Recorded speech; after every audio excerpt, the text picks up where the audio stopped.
The Winnipeg Jets take care of business and sign two of their biggest players to extensions. How is that affecting their season early on? Plus, the Minnesota Wild are struggling with injuries on their blue line, and the Carolina Hurricanes face the challenge of an early season West Coast trip. We've got all that and more on today's Locked On NHL podcast. You're Locked On NHL, your daily podcast on the National Hockey League. Part of the Locked On Podcast Network, your team every day.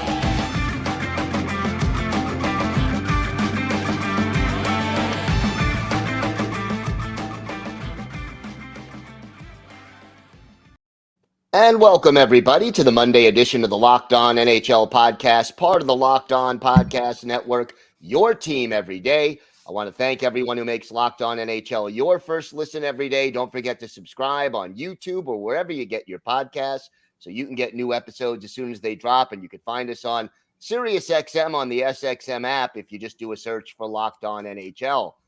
Today's episode is brought to you by Sleeper. Download the Sleeper app and use promo code Locked On NHL to get up to a $100 match on your first deposit.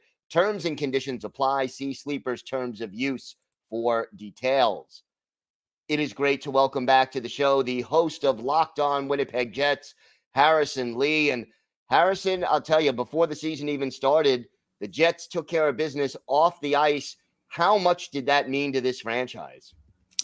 Yeah, I think it was something that no one really expected. I mean, I certainly was completely caught off guard.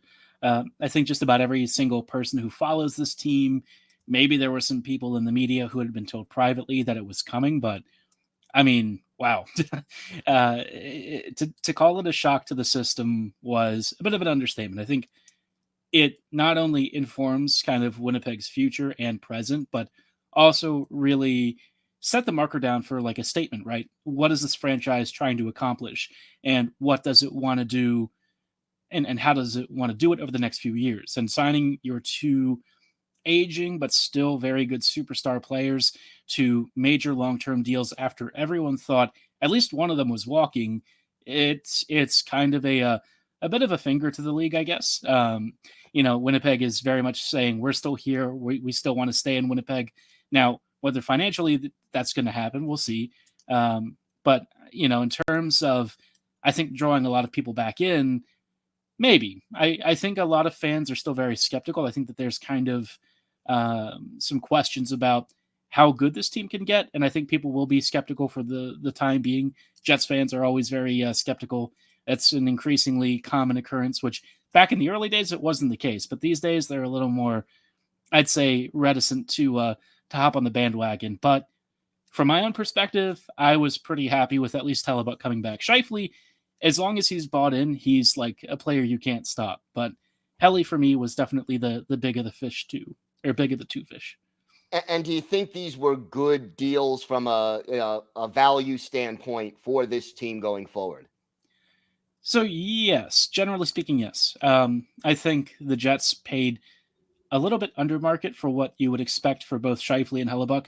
I don't know what the thought process is with Scheifele with other teams, but I know Helly was kind of in a tough spot because, the free agent market wasn't looking great.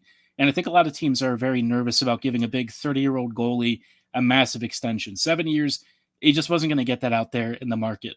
But by the same token, 8.5 by 7 with the rising cap over the next few years, and the likelihood that both he and Scheifele are going to be good for at least 3 to 4 years of that is pretty good. I think the Jets, given the circumstances and what could have happened with these deals, I can live with it. Like, it's not the most ideal approach to how they should do this stuff, but like as a fan, I really can't complain. And then Scheifele with a Gordie Howe hat trick. I mean, I know not a lot of people were expecting that. Your thoughts on his performance so far? I mean, he's off to a very fast start. Yeah, he looks good. I mean, it was kind of the same thing last year, at least for the first half of the season. The thing that I think people sort of miss with Scheifele is that he is very much the kind of guy who will follow you to the ends of the earth if he believes in your vision for a team and what they're trying to do. But if he feels like you're not really living up to your end of the bargain, you get a very different version of him, the version that I think people are kind of accustomed to. This year, I get the sense if he signed for 7 years, he's locked up. We're going to see him really be bought in. It feels like the vibe around the team is starting to shift. I think the Dubois trade was already really good when it happened, but seeing the LA Kings guys immediately settling in and all of that stuff, I get the sense that there's a belief with Scheifele and some of the other core veterans that maybe this team is starting to turn things around. And I mean, Kyle Connor off to a good start. And how has Gabriel Velarde fit into that line? He's been really good with a lot of details plays. Connor, when he's not scoring, everyone always says he's good at what Kyle Connor is good at, which basically means shooting the puck and probably not a lot else.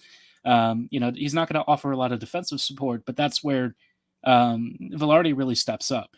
I thought that he had a lot of really hardworking shifts. He forced turnovers, created some really good passes.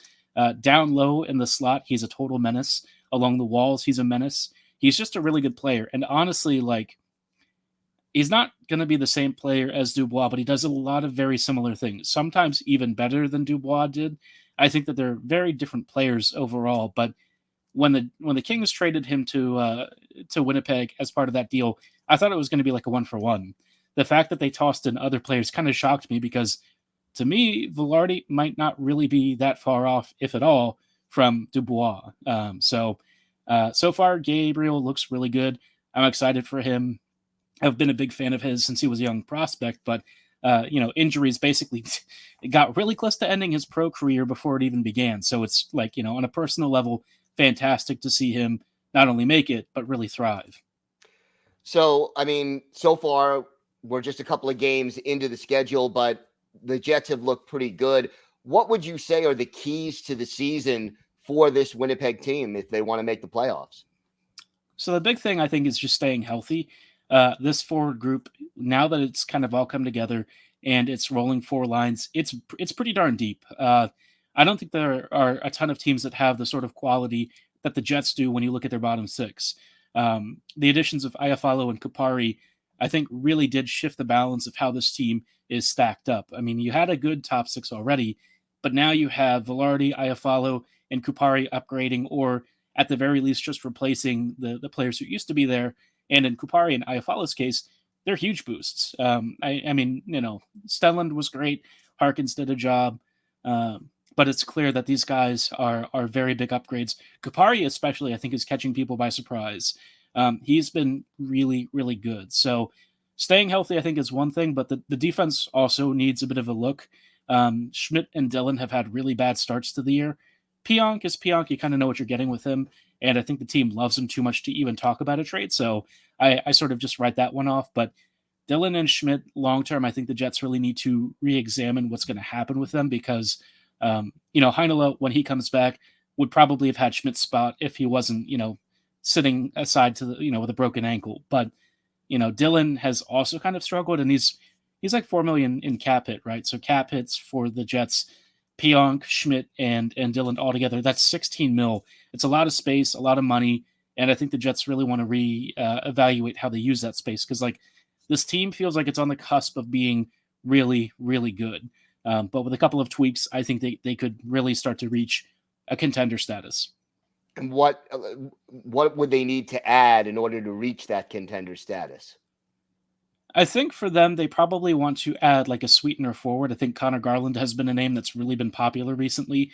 Garland is exactly the kind of type of player that would be a big boost for Winnipeg's middle 6.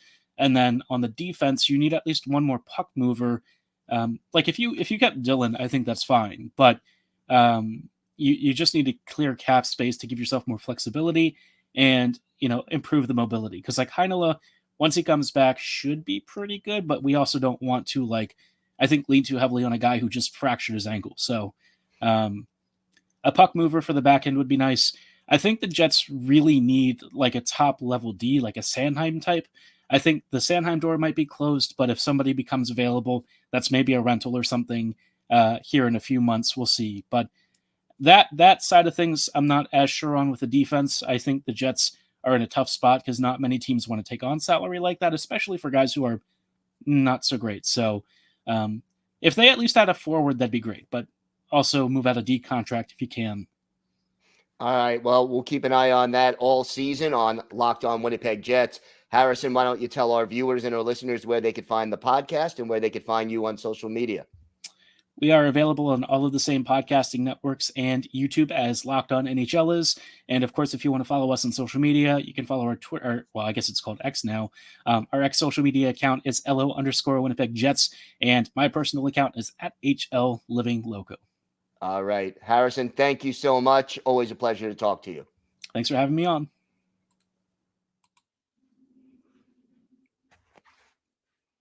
Today's episode is brought to you by Sleeper.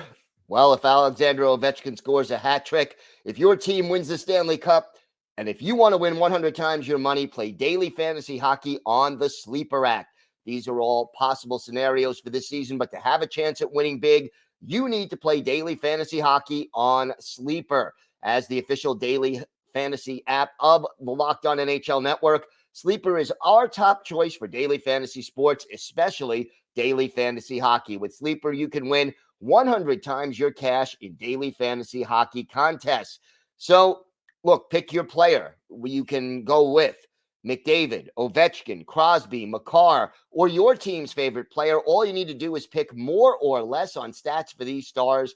Choose stats like goals, assists, saves, plus, minus, and more. So, NHL fans, you can get 100 times payouts on Sleeper. So start paying attention and get your picks right so you can win big. Use promo code LOCKEDONNHL and you'll get up to a $100 match on your first deposit. Terms and conditions apply. That's Locked On NHL. See Sleeper's terms of use for details. It is great to welcome back to the show Seth Toupal, the host of Locked On Wild. And to say it's been an uneven start for the Wild may be an understatement. A shutout in game one, allowing 7 goals in game two. What's going on? Well, Gil, it's funny. It turns out that Austin Matthews is pretty darn good at scoring if you give him free reign 10 feet in front of the net.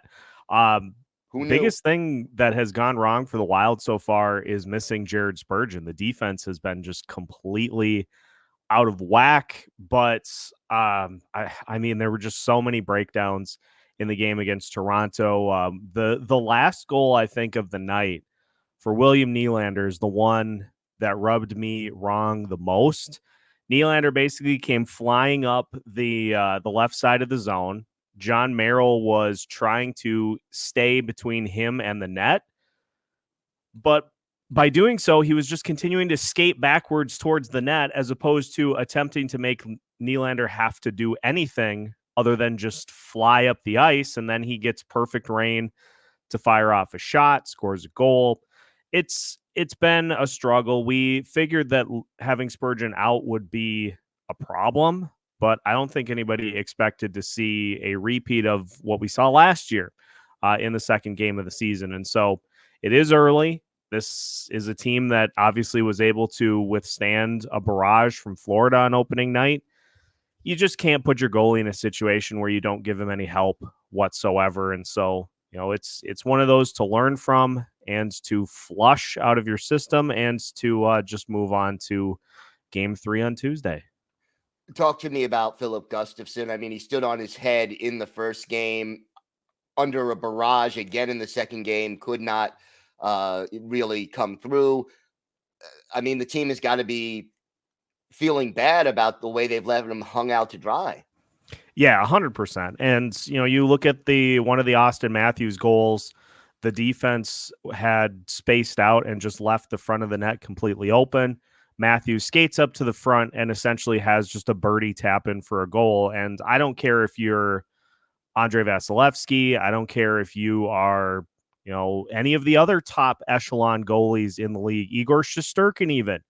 You're not going to make saves when a player is 10 feet away from you shooting the puck. You're just not. It's too good of a spot for an opposing player to shoot from. So the defense has to tighten things up. I mean, you look at the 7 goals allowed, and there's maybe one that Gustafsson's like, boy, I would really have liked to have that one back. It's just, you just can't give that many good high danger opportunities. I think the Wild have surrendered 20 through 2 games, which is it's 20 too many for this defense to have allowed. So there's going to need to be some work. Dean Evason was pretty pointed in his comments after the game. And so it sounds like there may be some changes to the blue line combinations. But, on the flip side of this, and I know we're going to talk more about this here in a second, there have been some bright spots. Brock Faber has looked great. Jonas Brodin continues to just do Jonas Brodin things, but they can't do it alone. That's the problem, is you can't have one pairing that is functionable and expect to win hockey games. You just can't. So what is the approach? How do you fix the blue line until everybody gets healthy? Well, the Wild did bring Dakota Mermis on the trip. And now, obviously, with the injury to Matt Boldy as well, we're kind of in wait-and-see mode as to what the decision is there. But I think getting Mermis into the lineup, somebody who is a younger defenseman, but also very much in the same vein of Brock Faber, just very responsible, not going to cheat, not going to make risky sorts of plays, just is going to bring you steady, consistent defensive play on the ice. And I think that's the biggest thing that the Wild need. And, one of the instances that happened in last night's game was Alex Goligoski at one point was not a fan of how the game was being officiated. So he let the referee know, got an unsportsmanlike conduct penalty, and the Maple Leafs scored immediately after. And that drew some ire from Dean Evason too, saying, look, you can't do that. You have to find a different way as a veteran to express frustration with what's going on. You can't put the team in that type of a situation. So it may be that maybe John Merrill, one of those two guys gets the night off just to kind of regroup against Montreal. But that's the other thing, is there really isn't a lot that this team can do because of how close up to the salary cap they are. It's a defensive combination that the team didn't really address hardly at all coming into the season. And now you're in a situation where unless you move somebody off the roster, there's really not a lot they can do. You mentioned some bright spots. Let's talk about that. What, besides Gustavsson's outstanding play in the first game, what has gone right for this team so far? Brock Faber has been the Wild's best defenseman so far this season in a game in which the Wild gave up 7 goals. He was a +3 and was not on the ice for any of them in almost 25 minutes of ice time. And so that, obviously, with the lineup, including the likes of Austin Matthews, Mitch Marner, that means that he's doing something right. And him and Brodin have been good. And so that pairing just needs help. But another thing that has been a huge bright spot for this team so far, Marco Rossi's been fantastic through 2 games. He nearly scored in the opener, but the goal was called back due to offsides. He did score against Toronto, batted a puck out of the air, and was able to get it into the net. Nearly had a second as he picked up a turnover and had a partial breakaway, but just was not able to get that puck past Ilya Samsonov. He's been doing all the things that we didn't see last year, winning battles along the boards, just has kind of more of an edge to his game. And through 2 games, he shows that he is somebody that can stay in the lineup going forward, which is a huge boost for this team. And now, depending on what happens with Matt Boldy, you may see him get a bump higher up in the lineup to kind of get a reward for that. The injuries, the cap issues, how concerned are you about this team long-term right now?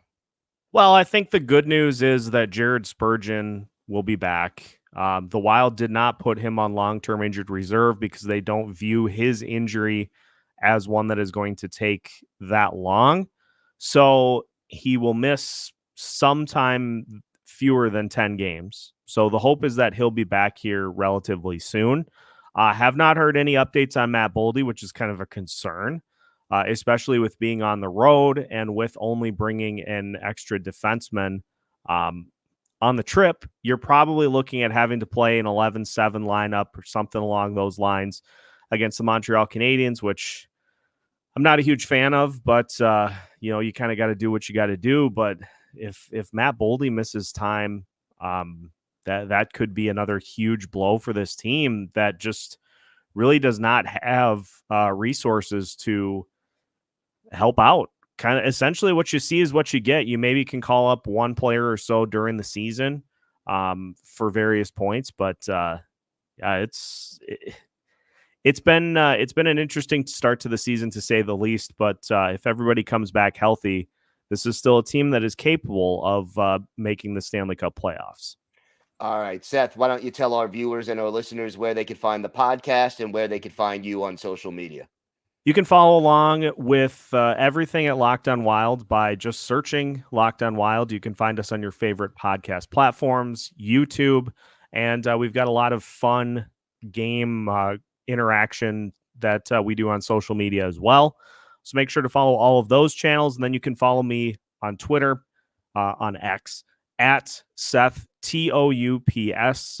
Pretty active in doing the live tweeting from my account, and then a lot of the other graphics and such from the Locked On Wild account. So it's a nice 1-2 punch, and make sure you follow both for everything you need to know about the Minnesota Wild.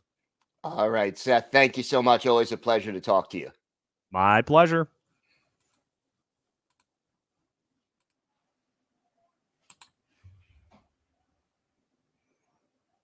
Today's episode is brought to you by eBay Motors. Passion, drive, and patience. What brings home the winning trophy is also what keeps your ride or die alive. eBay Motors has everything you need to maintain your vehicle and level it up to peak performance. From superchargers, roof rack, exhaust kits, LED headlights, and more, whether you're into speed, power, or style, eBay Motors has got you covered. With over 122 million parts for your number one ride or die, you'll always find exactly what you're looking for. And with eBay Guaranteed Fit, your part is guaranteed to fit your ride every time or your money back. Because with eBay Motors, you're burning rubber, not cash. With all the parts you need at the prices you want, it's easy to turn your car into the MVP and bring home that win. Keep your ride or die alive at ebaymotors.com. Eligible items only. Exclusions apply. eBay Guaranteed Fit available only to U.S. customers. It is great to welcome back to the show the host of Locked On Carolina Hurricanes, Jared Ellis. And Jared, long road trip after one home game to start this season. What kind of a challenge does having this many road games, West Coast this early in the season pose to this team?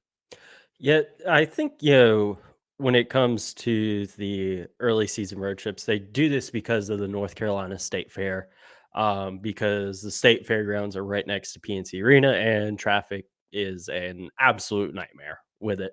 So that's why they do that every year to start out the season. And I think, the big challenges with that is one, knocking off the early season rust, that every team has. I mean, that's going to happen regardless of the sport. Just knocking that stuff off, and then the new guys coming in, of them really getting acclimated to the Hurricanes system and their way of doing things. I think that's really just the big challenges there. When we go into these, you're kind of looking at 50% or better once all this is said and done. They obviously won the first game down in LA. The game against Anaheim is still going on right now as of recording, and that one's not looking so great. So it's give and take. It's you got to remember that it's still early on in the season. Folks are still knocking that rust off, and then new guys getting acclimated. I try not to look too far into this. I mean, they're literally playing their third game of the season right now, so trying not to take it too much. But there's definitely through these first three games, definitely seeing some stuff that needs to be worked on for sure. Well, one thing that surprises me is how many goals against the Hurricanes have given up. I mean, they are usually an excellent defensive team. What have you seen from this team? And is it just getting the rust out, as you said, or are there reasons for concern? So I do think the rust is definitely part of it. But you look, and then of course you have new guys as well, factoring all that in. But one thing that I am just seeing so much over the course of these first 3 games is the defensive liability that Tony DeAngelo is. A lot of these goals, you can look to him, being in the wrong spot, and just mistakes he's making defensively, and he's just being a liability. He's sticking out like a sore thumb. And I really think he's the guy that should be the 7th defenseman, sitting up in the press box, not Jalen Chatfield like he has the past 2 games against LA and Anaheim. He was just much more sound defensively. I know tonight, as of recording, in the game against Anaheim, the pairing of Orlov and DeAngelo has been comical with the mistakes that they've been making. So again, it is early season, so I'm trying not to get too frustrated with that. But yeah, DeAngelo, he is just a liability defensively with mistakes he's making, and it's one thing right now, you're 3 games into the season, but come down the stretch at the end of the regular season into the playoffs, these are not mistakes we can really be affording to have. Because one thing I was mentioning after the home opener was the mistakes he makes, and he's not going to be paired with Jacob Slavin this year. That's not going to happen. Jacob Slavin is going to be with Brent Burns. That's what's going to happen. And he's not going to have Jacob Slavin to hide those mistakes like he did in his first stint with the Hurricanes. So his defensive game really has to improve. He's going to be on the 3rd pair this year, plain and simple. He's not going to be a top 2 pairing defenseman. And, we'll see how things shake out with his defensive partner, whether it ends up being Brady Shea or Dmitry Orlov or Jalen Chatfield. We'll just have to wait and see, because I originally thought it would be Brady Shea bumping down to that 3rd pairing, and it being Orlov and Pesci. But through those first 2 games, that pairing is just showing why they're so good together.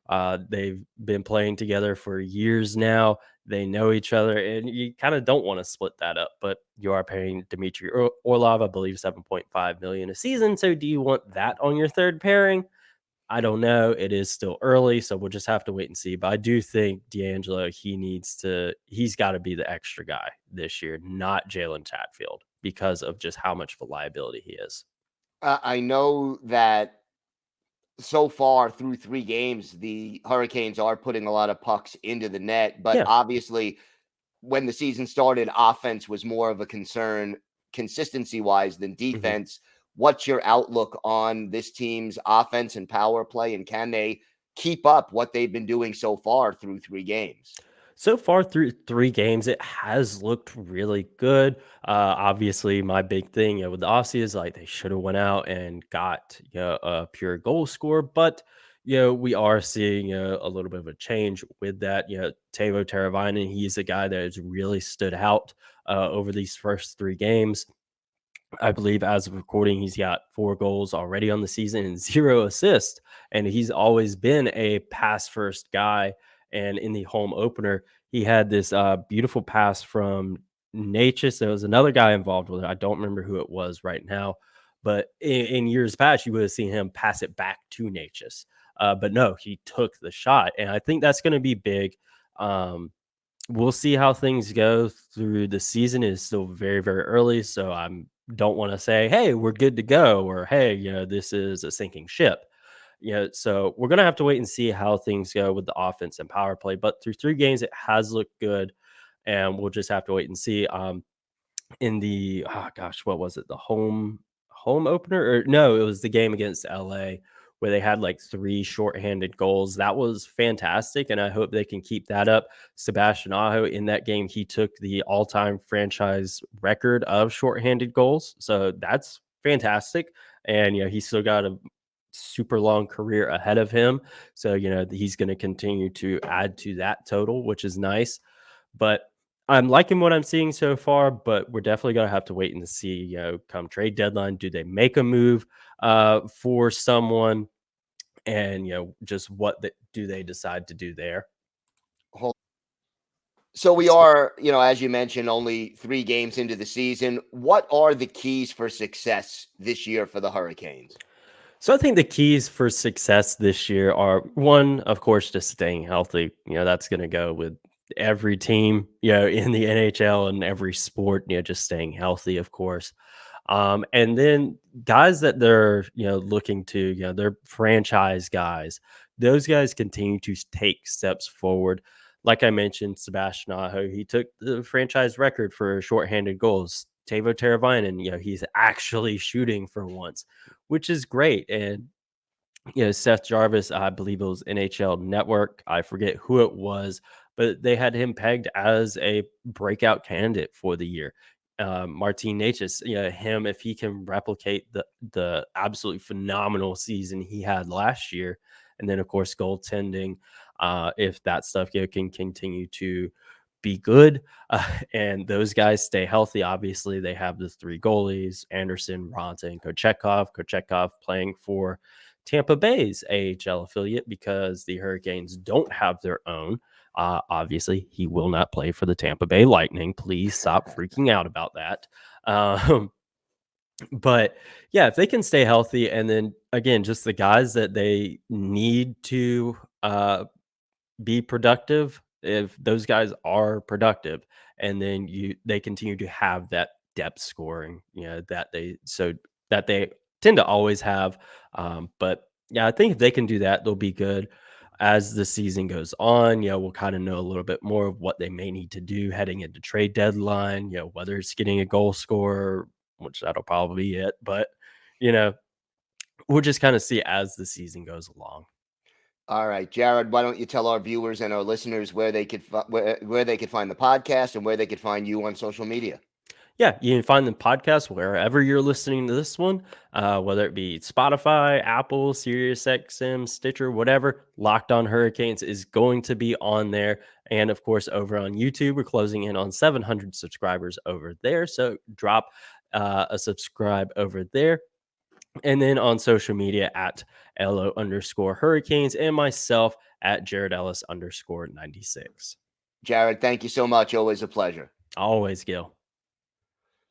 All right. I want to thank my guests, Harrison Lee of Locked On Winnipeg Jets, Seth Toupal of Locked On Wild, and Jared Ellis of Locked On Carolina Hurricanes. That is going to do it for this episode of the Locked On NHL podcast. I want to thank everyone who makes Locked On NHL your first listen every day. We are here every Monday through Friday, bringing you the biggest stories from around the National Hockey League. I'm Gil Martin. I host the Monday edition of the show, and I co-host the Friday edition along with Rachel Donner. Have a great day, everybody. Stay safe, and thank you so much for listening to and watching the Locked On NHL podcast.